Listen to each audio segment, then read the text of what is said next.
She hid her face. I'm not beautiful. The cowboy lifted her chin. You're my forever. The stagecoach rattled across the dusty plain, its wooden wheels creaking beneath the weight of exhaustion and lost dreams. Inside, Clara May sat in silence, clutching a worn satchel that contained everything she owned: a faded dress, a Bible, and a hope she no longer dared to believe in. The smell of dust and horses mixed with the nervous scent of her fear.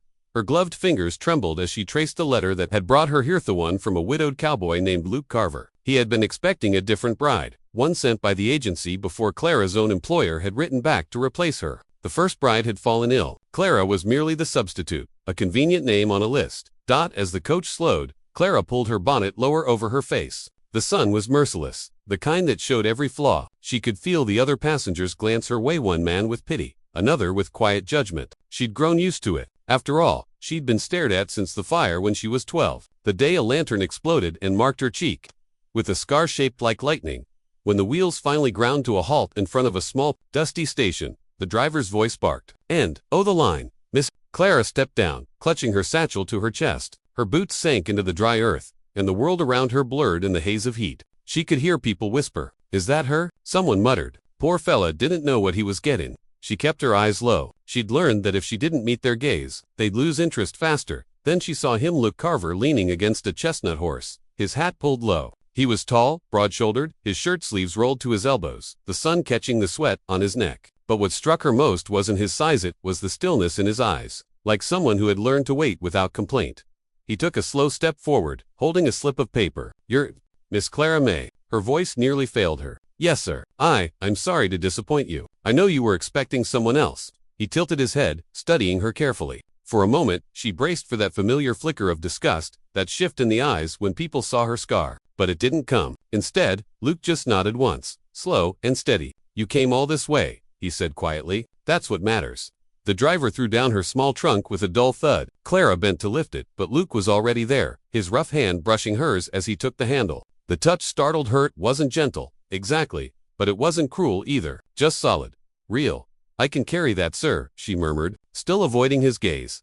"Not while I'm standing here," he said simply, and turned toward the waiting horse-drawn wagon. The road to his ranch stretched wide and lonely, lined with sagebrush and red dirt. They rode mostly in silence. The sound of the wheels over gravel filled the empty spaces between them. Every few minutes, Clara would glance sideways and then look away again, too shy to study the man she'd be expected to marry.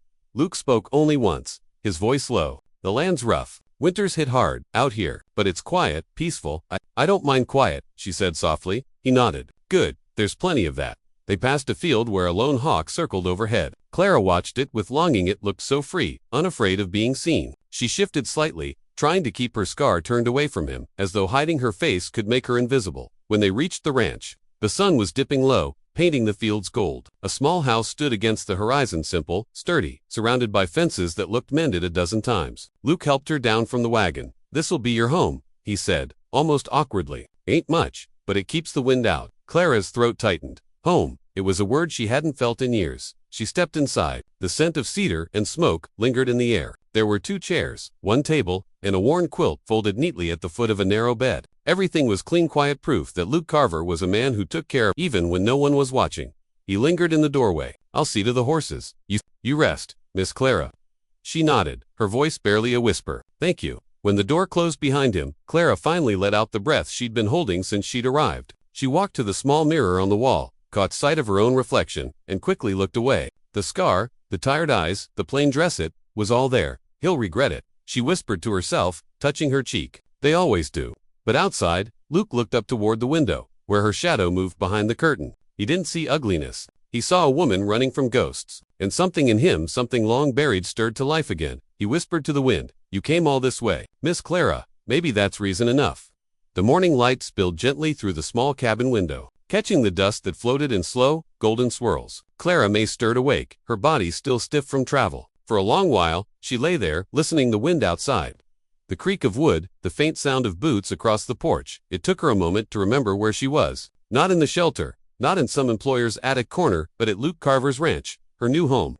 The word still felt foreign in her chest. She smoothed the quilt and reached for her bonnet, tugging it down to hide her face before stepping outside. Luke was already at the corral. Sleeves rolled, muscles flexing beneath the morning sun as he repaired a broken fence rail. He worked without a sound, except for the steady rhythm of his hammer. His horse stood nearby, swishing its tail against flies.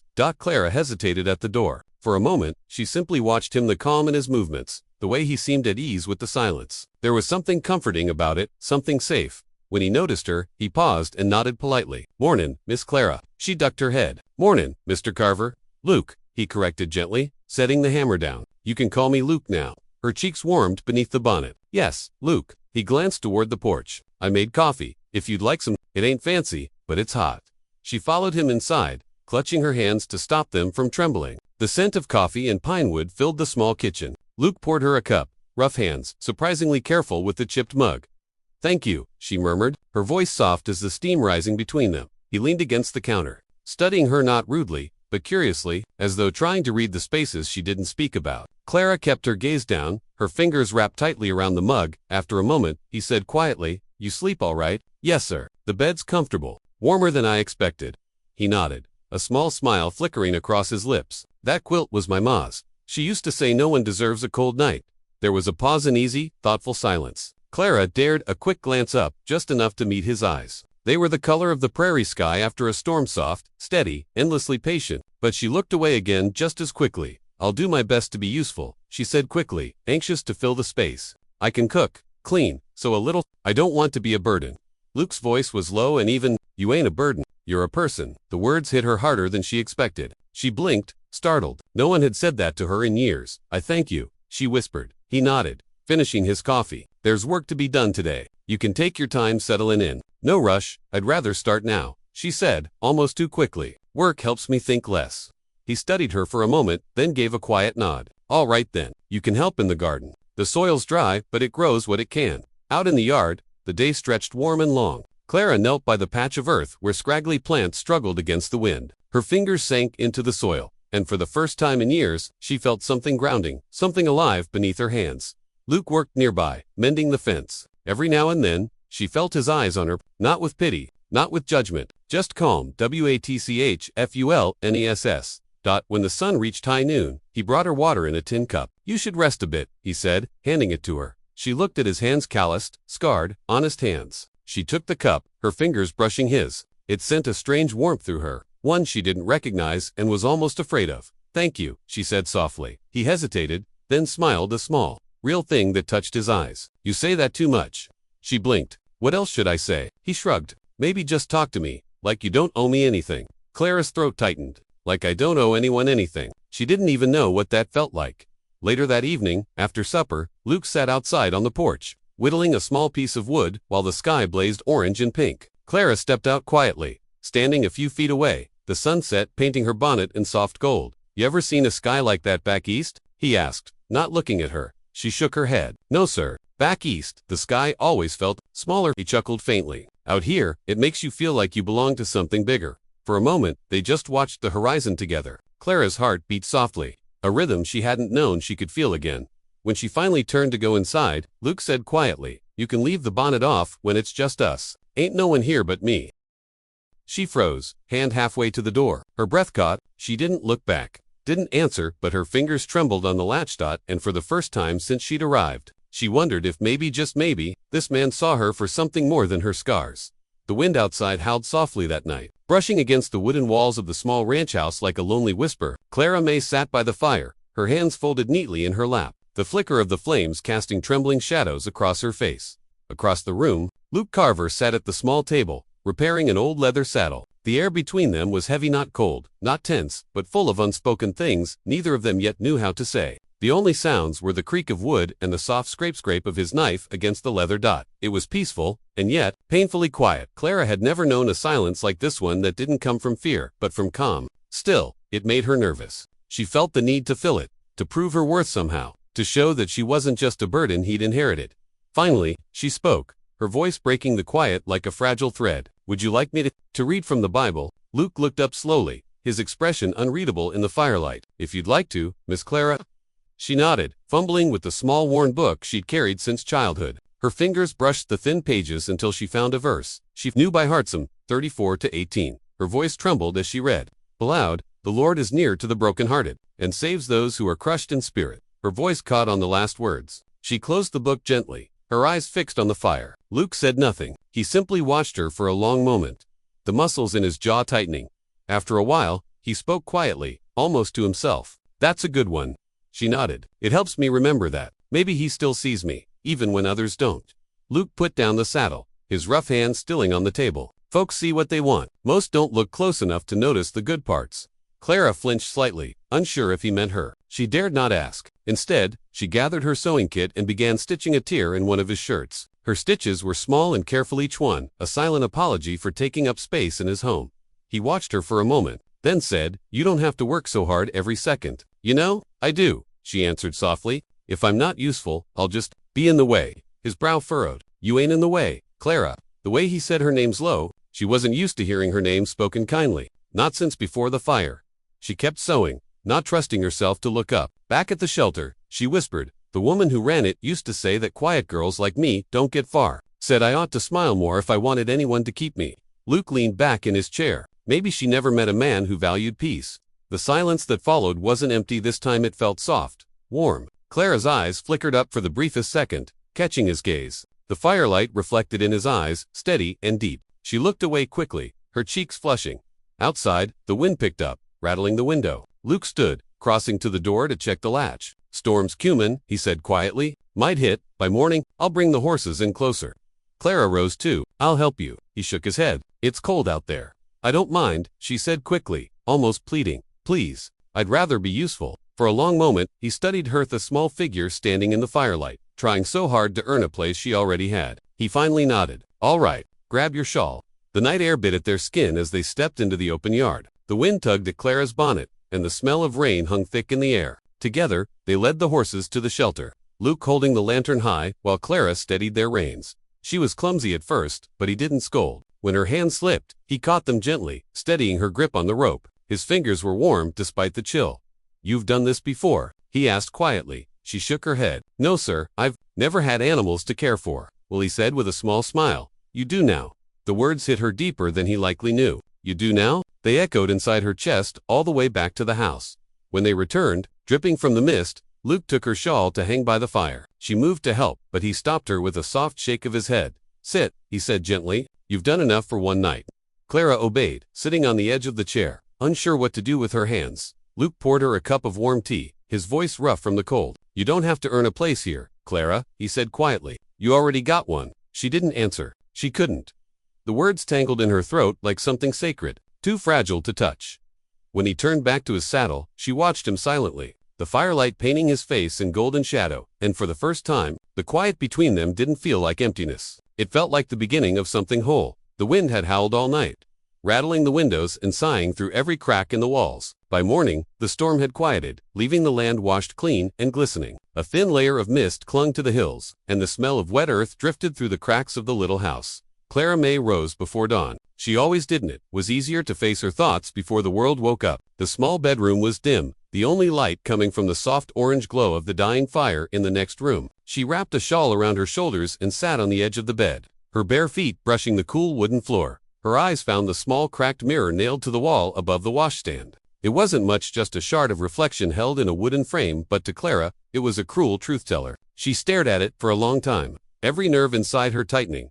The woman who looked back at her was not the one she used to imagine as a girl. The scar curved from the corner of her eye down to her jaw, faded but deep enough to catch the morning light. It wasn't grotesque, not really, but it was enough to make people stare, enough to make children whisper, enough to make her hide. She lifted her hand, tracing it gently with her fingertips. The skin felt uneven beneath her touch, and a lump rose in her throat. "I'll never be beautiful," she whispered, her voice trembling. "Not the way a man like him deserves." Outside, she could hear Luke Carver already at work, his steady footsteps, the creak of the barn door, the murmur of his voice as he calmed the horses. He always spoke softly to them, like they were friends, not beasts. Clara envied that ease, the way he belonged to everything around him, how the land seemed to recognize him as its own. She envied it and feared it because soon, she thought, he'd realize she didn't fit here, that she was just a woman who'd been passed from place to place, too scarred for comfort, too quiet for warmth. She tried to push the thought away and busied herself with chores, sweeping the floor, kneading dough, mending a torn curtain. She moved like a ghost through the small rooms, working fast, as though she could scrub away her own doubts. When Luke finally came in from the barn, the scent of rain still clinging to him, he found her at the stove. "Smells like heaven in here," he said with a small smile, setting his hat down. Clara startled slightly. "Oh, it's just bread," Sir, nothing special. Luke, he reminded her again gently. She nodded. Luke, he leaned against the counter, watching her move about the kitchen. You always keep busy, he said after a moment. It helps me think less. She murmured, eyes fixed on the rising dough. Think less about what? Her hands froze. For a moment, she didn't answer. Then she said softly, about myself. Luke didn't press her. He just studied her face, the way she kept her chin down, the curtain of hair that hid her scar. He saw the quiet sadness that lived in her movements, the way she never quite stood tall, as if apologizing for taking up space. After a while, he said, you work hard. This place looks better already. She glanced up, unsure if he meant it, but he was looking right at her, not at her scar, not at her hands, just at her. She turned away quickly, feeling her throat tighten. Thank you, she whispered, though the words caught on her tongue. That night, after supper, Luke sat by the fire cleaning his rifle while Clara washed the dishes. The light flickered softly over the walls, painting them gold. Every now and then, she caught him glancing toward her, but not in the way men used to look. There was no hunger, no judgment, just quiet noticing. When she finished, she excused herself to her room, but she didn't sleep. Instead, she sat before the mirror again, the firelight dancing across her reflection. She thought of the way Luke had smiled earlier when she'd laughed just once at one of his small jokes about a stubborn mule. It had been a simple, fleeting sound, and yet he'd looked almost startled by it, as though laughter from her was a gift. Maybe he didn't see the scar the way she did. Maybe, she thought, he saw something else. She shook her head. Don't be foolish, she told herself. Men don't fall for broken things. But as she blew out the lamp and lay back under the quilt, she could still hear the low hum of Luke's voice from the other room, a tune he whistled softly while he worked. It drifted through the walls like a promise she didn't yet dare to believe. And before sleep claimed her, a single thought fluttered through her mind, as gentle and fragile as the morning light. What if he doesn't regret it?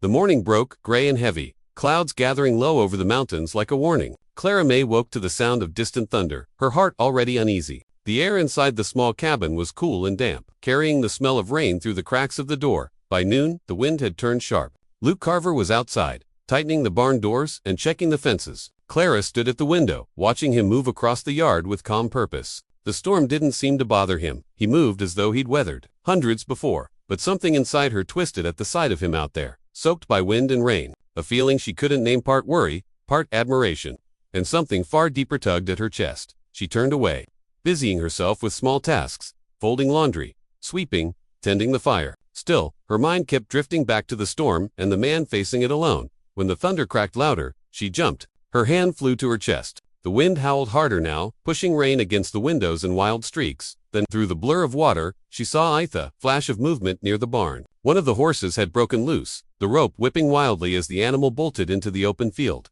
Clara didn't think. She just moved. She grabbed Luke's coat from the peg, threw it over her shoulders, and rushed out into the downpour. The cold hit her like knives, soaking her dress within seconds. The ground squelched under her boots as she ran, her bonnet tearing loose and flying into the storm. Luke, she shouted, her voice swallowed by thunder. He turned, startled to see her, rain pouring down his face. Clara, get back inside. But she was already at his side, gripping the fence rail for balance as the wind whipped around them. The mare's headed for the creek, she cried. He cursed under his breath. Stay here. No, she said fiercely, you'll need both hands. For a heartbeat, he looked like he might argue, but the horse's frightened cry cut through the air, and there was no time. Together, they ran.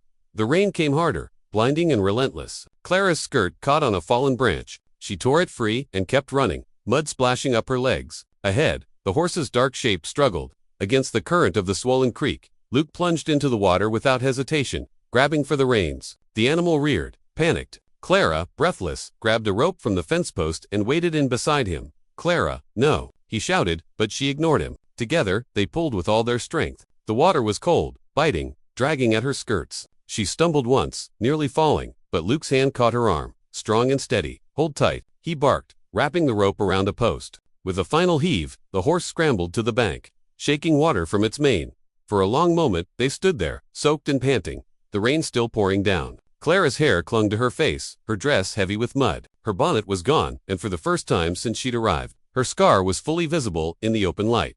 Luke's eyes found hers. He didn't look away. Her breath hitched. I'm sorry, she stammered. I didn't mean Clara, he interrupted, his voice rough with something she couldn't name. You just saved my best mare. She blinked, rain and tears blurring together. I only did what anyone would do. He stepped closer, his hand reaching out to steady her as the wind whipped between them. Not everyone would have, he said softly. You're brave. The words hit her harder than the rain. Brave. No one had ever called her that. She tried to turn away, but he caught her chin gently, his thumb brushing the edge of her scar. "Don't hide from me," he said quietly. "Not now." Her breath caught. The touch wasn't pity, it was reverence, as if he saw something she didn't believe existed. "Come on," he murmured, breaking the spell before she could speak. "Let's get you inside before the storm takes you with it." He guided her back to the house, his hand firm on her back. The fire inside hissed as they stepped in, dripping and cold. Luke moved quickly, pulling a blanket around her shoulders, his fingers brushing the back of her neck as he did. "You could have been hurt," he said, voice tight. "But you weren't alone," she whispered. He froze for a moment, then nodded slowly. "No," he said softly, "I wasn't." The storm outside still raged, but in the warmth of that small room, a different quiet filled the air, thick with something neither of them dared name. Clara sat by the fire, her hair loose, her scar shining faintly in the light, and Luke, sitting beside her, looked not at the mark but at the courage it told of. He thought to himself, "She doesn't even know how beautiful that is." And when she looked up, shy and uncertain, he smiled just once, soft and sure.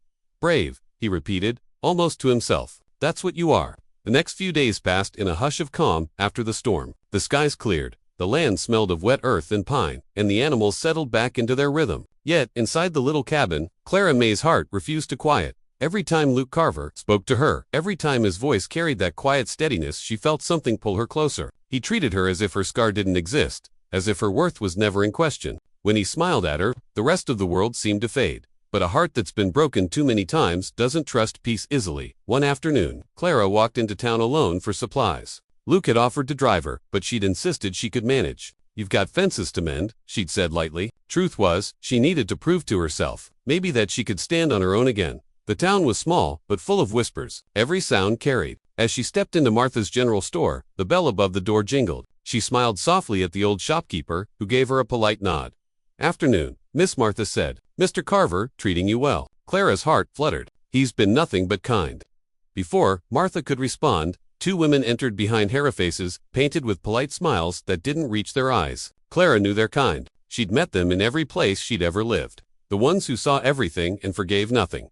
One of them leaned close to the other, her voice a whisper meant to be overheard. "That's the one Luke Carver took in," she said, glancing at Clara. "The scarred one." The other woman made a sympathetic noise. "Poor man. Must be lonely to settle for that." The words hit Clara like a slap. Her fingers froze on the fabric she was folding. She didn't look up, she couldn't. Her face burned, her pulse thudded in her ears. Martha shot them both a glare, but they just smiled sweetly and moved to another aisle. Clara wanted to disappear. The warmth she'd begun to feel these past few days, those fragile threads of belonging unraveled, one by one.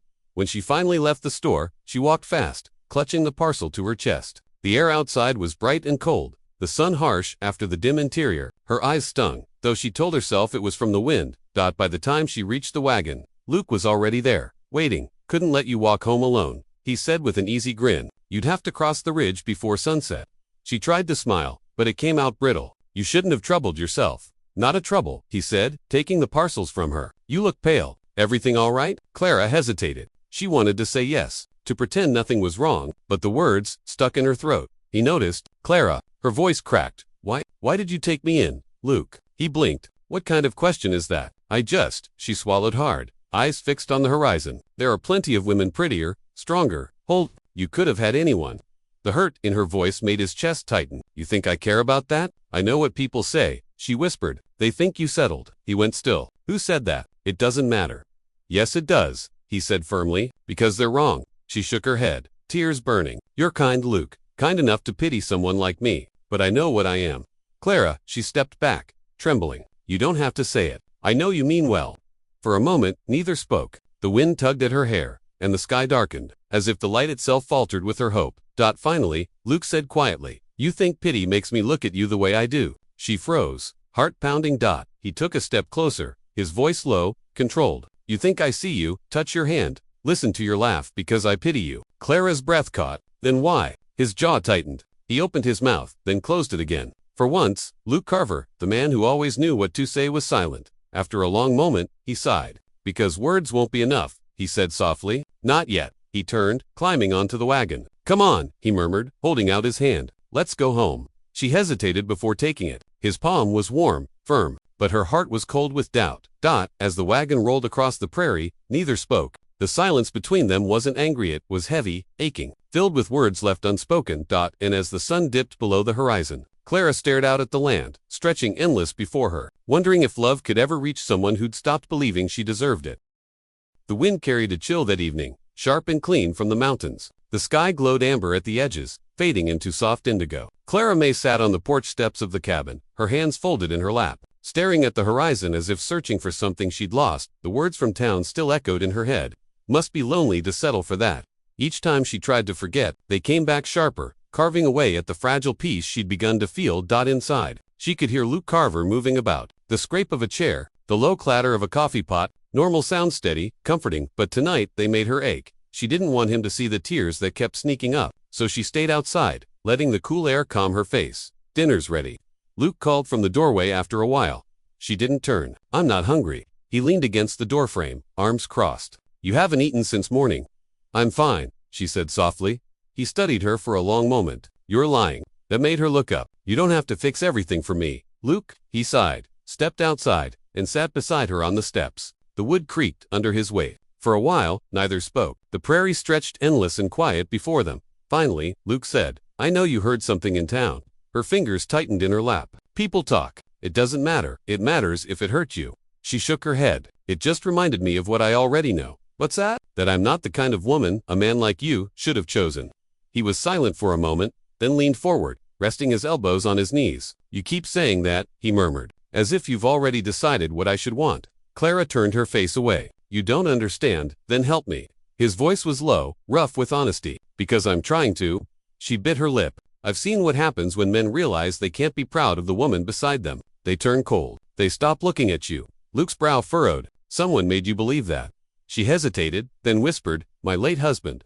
The words hung in the air like a ghost. Luke didn't move, didn't press. He just waited. Clara's hands trembled slightly. He wasn't cruel at first, just disappointed. He wanted a wife people would envy, someone who'd make him proud to walk into town with. But when the fire took half my face, she paused, swallowing the tremor in her throat. He stopped calling me Clara, started saying things like poor thing and God's punishment. Luke's jaw clenched. He said that to you? Her eyes filled. I learned to hide my face because it was easier than seeing the pity in his. The porch fell silent except for the wind. Luke's hands tightened into fists, then loosened again. When he finally spoke, his voice was soft, but every word carried weight. Then he was a fool, Luke said, because he never saw what I see. Clara blinked, her lips parting. And what do you see? He turned toward her, his eyes steady and fierce in the fading light. I see a woman who's stronger than any storm I've ever ridden through. I see someone who nearly drowned, saving a horse that wasn't even hers. I see courage, Clara, grace, kindness. Her breath trembled. You're saying that because you're kind. I'm saying it because it's the truth. He reached out slowly, giving her time to pull away, but she didn't. His hand found hers, rough and warm, and his thumb brushed the back of her palm. You think I don't know what it's like to live with ghosts? He said quietly. I lost my wife 5 winters ago. The fever took her and our baby before sunrise. And every day since, I've carried the guilt that I couldn't save them. Clara's eyes widened. She'd never heard him speak of it before. I built fences, raised barns, broke horses. He continued, but nothing filled the silence. He looked at her, then really looked until her throat tightened. Luke, I didn't take you in out of pity. Clara May, he said firmly. I took you in because when I saw you standing in that rain, I felt something I hadn't felt in years. Hope tears spilled over her lashes before she could stop them. She tried to look away, but he gently caught her chin, turning her face back toward him. Don't hide, he whispered. Not from me. His thumb brushed her scar again softly this time. Reverently, you call it a mark of shame. I call it proof you survived. For a long heartbeat, neither of them moved. The night wrapped around them like a quiet blessing. Finally, Clara whispered, you don't know what you're saying. I know exactly what I'm saying. He murmured, you're my forever, Clara. You just don't believe it yet. And when he leaned in just enough for his forehead to rest against hers, the world stilled. No pity, no fear. Just 2 broken hearts, learning how to beat again. Together, the night was clear. The sky ablaze with stars that seemed to shimmer just for them. Clara May sat on the porch steps, her hands wrapped around a steaming mug of tea, the warmth seeping slowly into her chilled fingers. The events of the past days weighed heavily on her heart, but tonight, for the first time, they felt bearable. Luke Carver stood nearby, leaning against the railing, whittling a piece of wood with careful, precise movements. The soft scrape of his knife against the timber mingled with the crackle of the fire in the hearth behind them. He glanced up at the stars, then at her, and offered the small, private smile she had begun to cherish.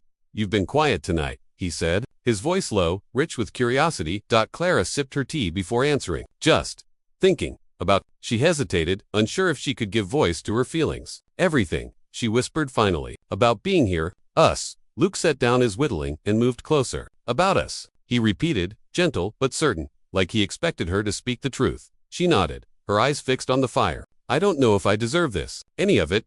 You've been kind, patient. You see me differently than anyone ever has. And her voice faltered. She brushed a loose strand of hair from her face. I'm scared, I'll ruin it. Luke's eyes softened. He stepped closer, kneeling in front of her so their eyes met. The firelight danced across his features, casting shadows that made his face appear even more sincere, more earnest. You won't ruin it, he said firmly. You think I don't know fear? I've been alone for years. Clara, I've carried grief heavier than you can imagine. But I see you, not your scars, not your past. I see who you are, Nan. It's enough. You're more than enough. Her hands trembled as she reached for his, their fingers entwining naturally, like they had been meant to fit together all along. The warmth of his palm was steady, grounding her in a way she hadn't felt in years. Luke, I want to believe you, she whispered. I want to trust that you mean every word. He brushed a thumb across her cheek, careful to avoid her scar, but gentle enough to let her feel his touch. Then do it, he said softly. Believe it. Let me show you. A sudden gust of wind carried the scent of pine and rain-soaked earth, wrapping them in the wild, open world around the ranch. For a moment, everything else disappeared. The past, the town's whispers, even the lingering fear in her heart. It was just them, and the quiet promise of what could be. Luke's eyes held hers, unwavering. Clara May, I don't need you to be perfect. I don't need you to be anyone other than who you are. Stay here with me, and I promise, I'll be everything you need, everything you deserve. Tears welled in her eyes, but this time they weren't tears of shame or fear. They were tears of relief, of hope, of something tender and real, breaking free from years of solitude.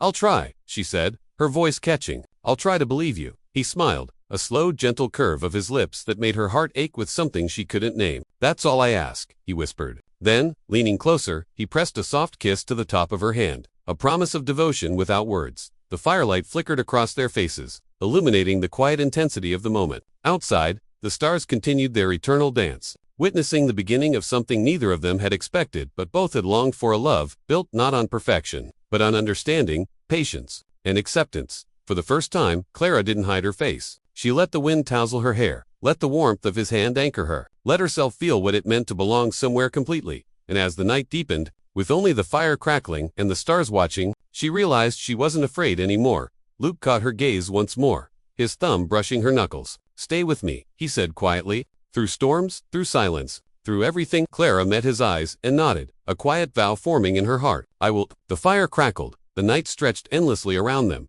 and in that moment, the world felt full of possibility. They didn't need to speak again. Their hearts had said enough. The morning sun spilled gold across the rolling prairie, painting the fields with a warmth that seemed almost alive. Clara May woke before the rooster crowed, the quiet light spilling through her window, and for the first time in years, she felt something gentle stirring in her chest. Hope. She rose, brushing her hair back, and for a fleeting moment lingered before the cracked mirror on the wall. This time, she didn't flinch. Her scar was there, yes, a testament to the past she could never erase, but she no longer saw it as a mark of shame. She saw it as survival, as resilience, as part of the woman who had come so far to reach this moment. Downstairs, the aroma of coffee and toasted bread filled the cabin. Luke Carver was already in the kitchen, moving with quiet efficiency as he tended the morning chores. When he saw her, his face softened into a smile that made her heart skip. Morning, he said, his voice warm and steady. Morning, she replied, returning his smile with a tentative one of her own. They moved around each other, in comfortable rhythm, the mundane work of making breakfast, feeding the animals, checking fences, but now, the silence between them was no longer heavy. It was filled with trust, with something deeper than words, something that neither had dared hope for until now. After breakfast, Luke stepped outside to check the barn. Clara followed, carrying a basket of eggs and vegetables. The wind carried the scent of fresh earth and dew, and for a moment, she paused at the top of the hill, taking in the view of the land stretching wide beneath the morning sun. It was hers now, to her home, her life, her chance to start over.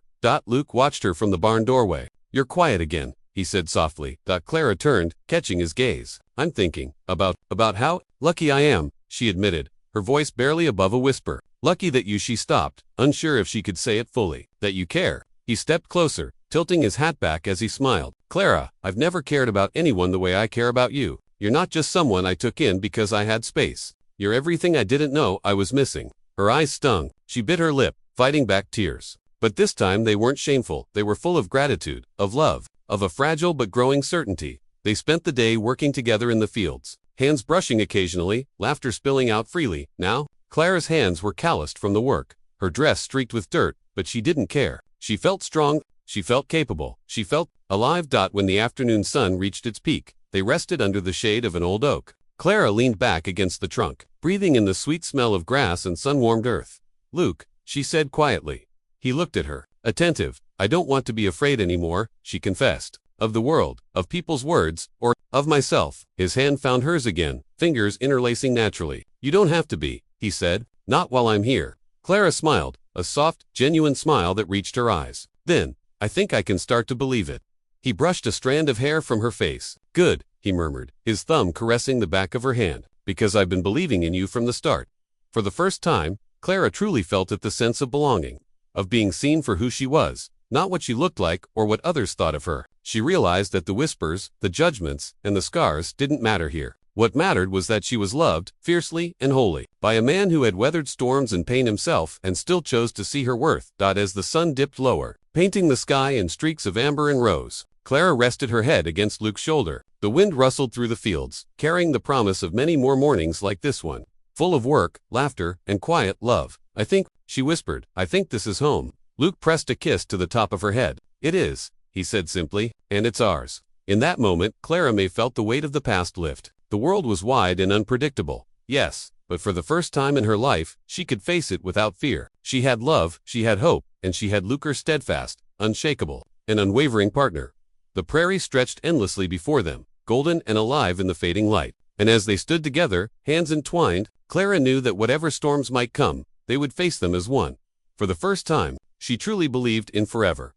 The prairie stretched wide and endless beneath the midday sun, golden waves of grass swaying in a gentle breeze. Clara May stood at the edge of the field, her hands clasped in front of her, heart racing with a mix of anticipation and joy. Today felt different. It wasn't just another morning at the ranch, it was the first day she felt completely, undeniably, at home. Luke Carver rode up behind her, his hat tipped low against the sun, boots kicking up soft puffs of dust. His horse nickered softly, as though it, too, understood the quiet magic of the day. When he dismounted, he approached her with that calm, sure presence that had become her anchor. "You ready?" he asked, voice soft but steady.